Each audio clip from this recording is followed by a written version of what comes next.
Let us look at now the various annual reporting formats that have been put out by the exchanges for the ease of annual reporting for the NPOs.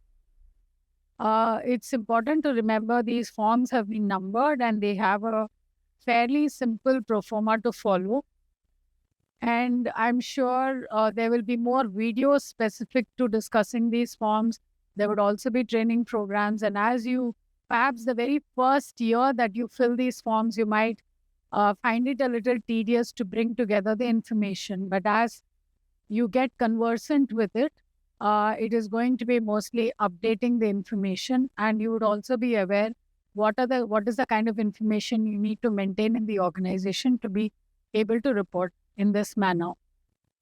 These formats are also likely to undergo modifications with changes in regulations, as well as the SSEs may come up with newer requirements. They may ease out certain things or may ask for more detailed reporting on certain aspects.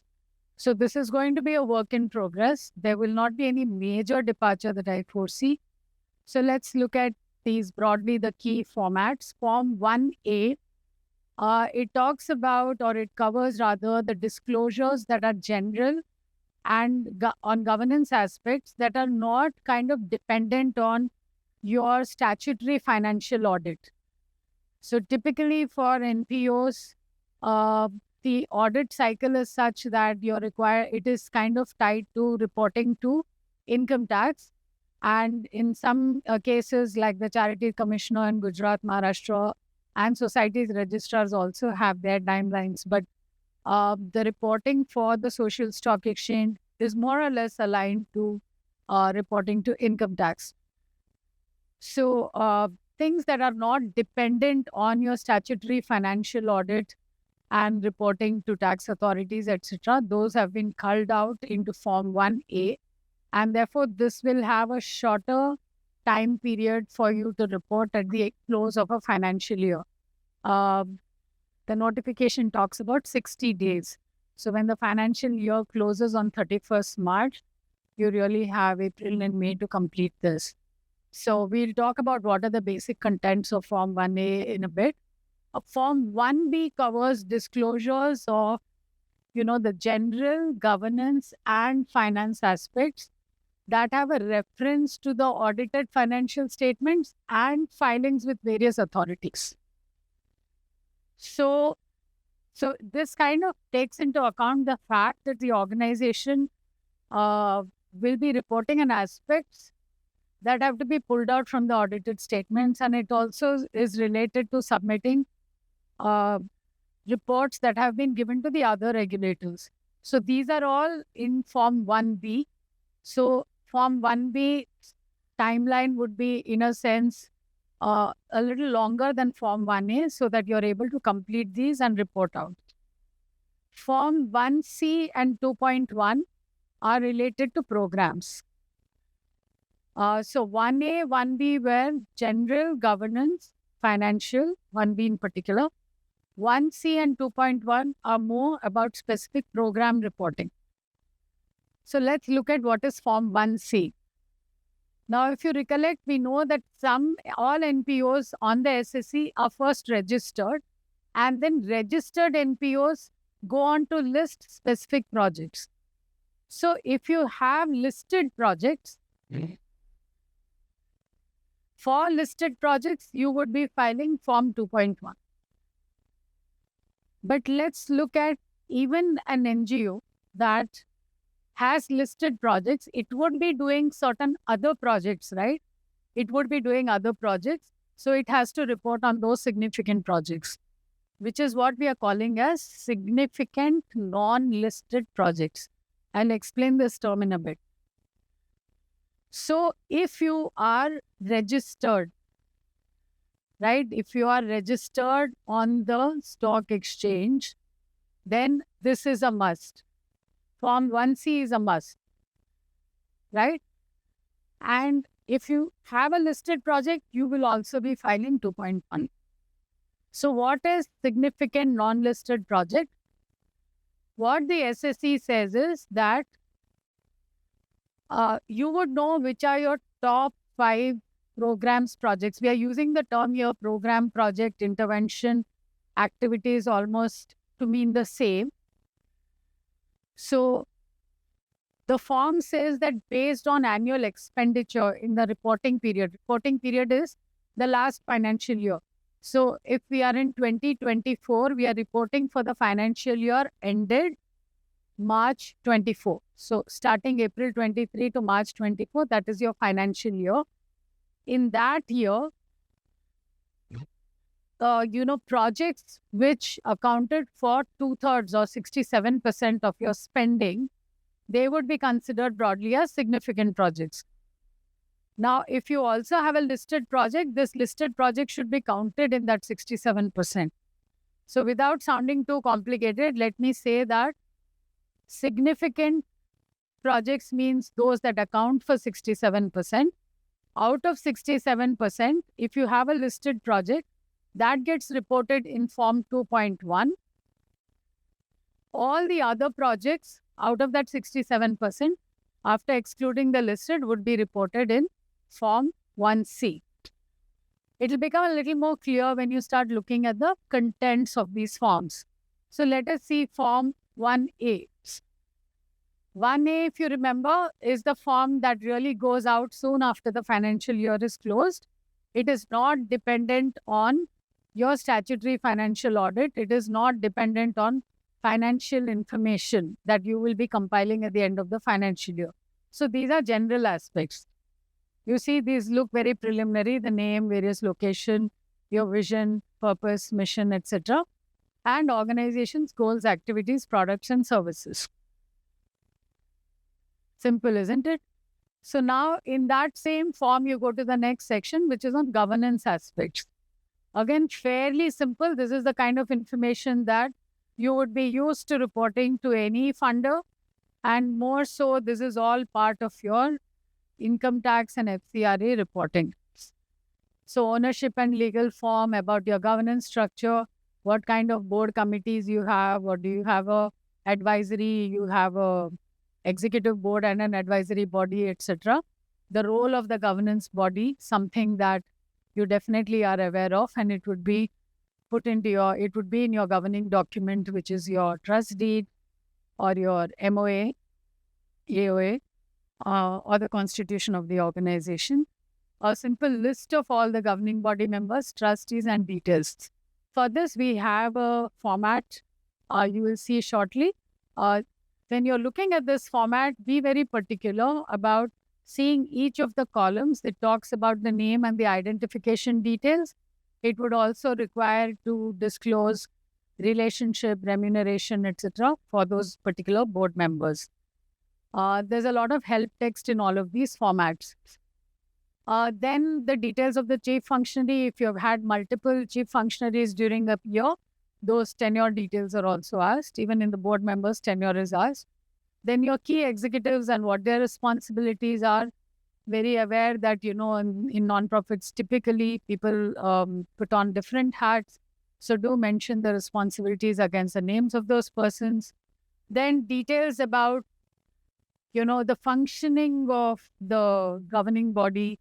So the meetings and their own performance review, etc. So further on governance, and you will begin to realize how important a role governance plays. And this is important not only from an SSC's point of view, but all of the regulators. I think you will see a lot of ease in regulation once organizations, governing bodies exercise a lot of due diligence for managing the organization and start reporting and talking about it. So what are the risks and the mitigation plan? Then the mechanisms for handling concerns to do with ethics, conflict of interest, then the remuneration policy. So what kind of interests, personal interests, etc., that the governing body would have, and what are the mechanisms to handle that. Stakeholder grievance management is a very important part for the SSC. So we've talked about this earlier as well. How do you record and address stakeholder grievances? And this could be not just the community you serve, but also the staff, donors, investors, and everyone. And then we talked just a few minutes ago about keeping registration, license, certification details up to date. So those need to be attached. And there are a certain list of documents to be attached along with this form. None of the documents are new. You would have submitted these at the time of registration on the SSC as well. So these are like an annual update or annual refresh. So any amendments, any changes to the deed, etc., would also be submitted here. And definitely program-related documents, something that NGOs love to do, that is the before-after photographs, etc., can also be attached. An important part for for taking advantage of the social stock exchange, and the reason for this whole two-step thing, like having entities to NPOs to first register and then list, is to provide for capacity building. As all of you would know, there is a capacity building fund that has been set up, and there are a lot of capacity building programs that are being conducted by the exchanges, the SROs, and other entities associated with the social stock exchange. So there is provision to report which are these capacity building programs that your organization has attended, with very specific details as a format, what date, which program conducted by who, and if you have participation certificates, etc., to attach with that. The last is a simple declaration saying that everything that has been reported in this form is true and you take responsibility for it. Let's now move to Form 1B. Now, Form 1B is that form which I mentioned is about reporting those aspects of the organization which have a connection to the financial data and the statutory audit. Here, in the general aspects, top programs and top donors, these are two things that I want you to make particular note of, and you will soon see two tables that are there in the report. Kindly pay attention to what is required to be filled in these two tables. And it will become easy for you to report this if you are maintaining financial information, program-wise, donor-wise. At least you would have a strong MIS that kind of tracks top programs and top donors. At some point you feel the two are asking the same, but not the same, because one donor, your top donor, could be supporting multiple programs. Some of them may be the top programs, some of them may not be. This gives a very good indication and information to potential investors. These are great indicators or markers for understanding what kind of support and investment the organization is already enjoying. The scale of operations is basically about staff, volunteer, etc., to give a sense of the scale beyond just budgetary numbers. More reporting on the governance aspects. These are related to the financial data. So here you're talking about the related party transactions as per Income Tax Act. Now in Form 10B and 10BB, which is your audit report, the particular form depends on, the size of the organization and whether you have FCRA or not. And then, of course, another document that has this information is your ITR 7, which is your income tax return, right? If you refer to these two documents, you should be able to report the related party transactions. Related party transactions are when your governing body members or significant donors, you have transactions in the forms of loans, lending or borrowing, taking premises, having business entity relations. It could be, you could be providing services to each other, consuming each other's services, besides, of course, the remunerations and reimbursements, etc.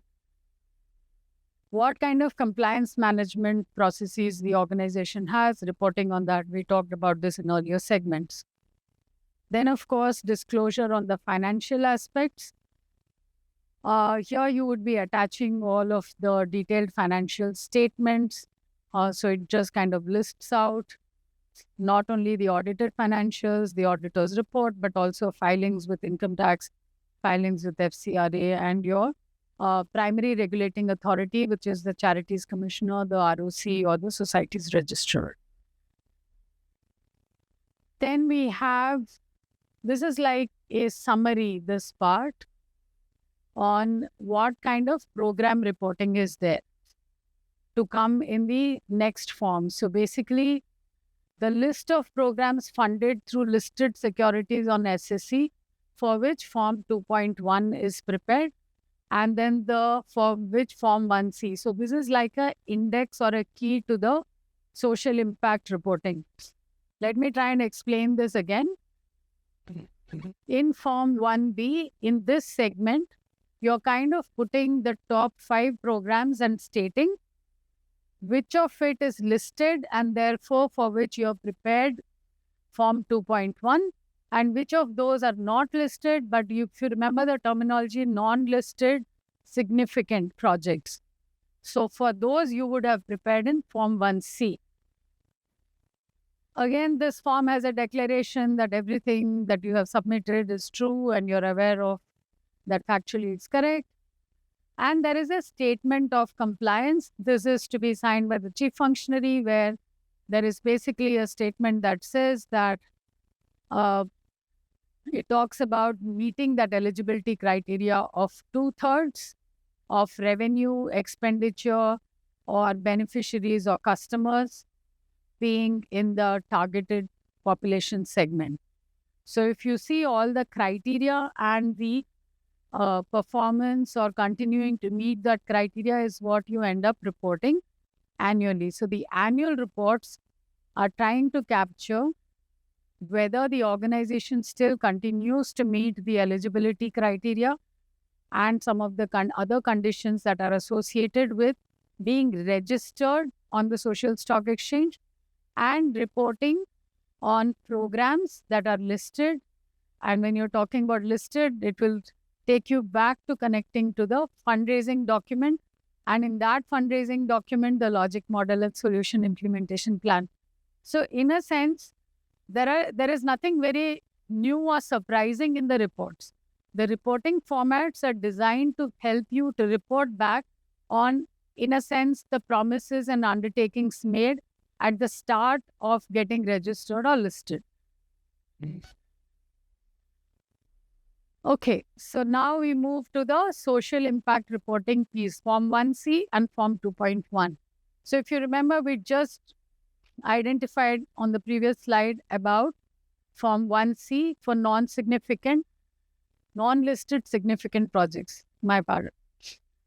So these are very simple and brief forms that are asking you about your key projects. So strategic intent and planning and approach. So what is the problem this key program? So if you have, say, 4 programs as an example, and 1 is listed. So for these 4 programs, you would be filling these details for each of them. So what is this program trying to solve? Is it trying to solve an environmental issue, a cultural issue, a social issue? And then it asks very briefly the baseline, what exactly was done and how are you progressing, and performance overview of the program or project, and photographs conveying the before and after impact, and some of the annexures related to the projects. What kind of annexures are there? These annexures talk about any other social impact assessment that you have done internally or externally for this project. If this project was previously listed and no longer a listed project, was there an earlier social impact assessment report in which there were some recommendations? In which case, have you fulfilled that? And those kinds of things. So don't look at this this was just an example that I had put out for you. Okay, so now in Form 1C, again, there's a declaration that what you have said is all true and correct, and it can be substantiated. And this report will have a social impact assessor's report as well.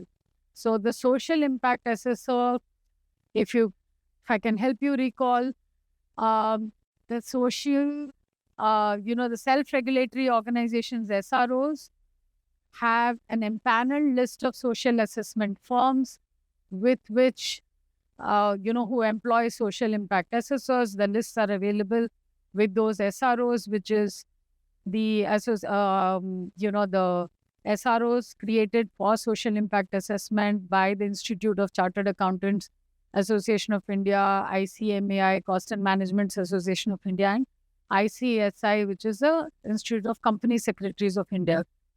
And these lists your social stock exchange, be it NSE or BSE, they will be able to direct you to them. So you would actually, as a non-profit, identify a firm. I'd said in earlier segments that you have the privilege of choosing the firm. So when you're choosing the firm, might as well try to choose a firm that has some domain expertise in your thematic area. So there is a format for them to comment on what is self-reported by you. So the way all these forms work is Form 1A, 1B, you first fill the form and you just submit it to the exchange. Form 1C and Form 2.1, these are filled, self-reported by the NPO, and then they are evaluated or assessed by the social impact assessor who belongs to a social impact assessment firm that is empaneled by the SROs recognized by SEBI. Okay.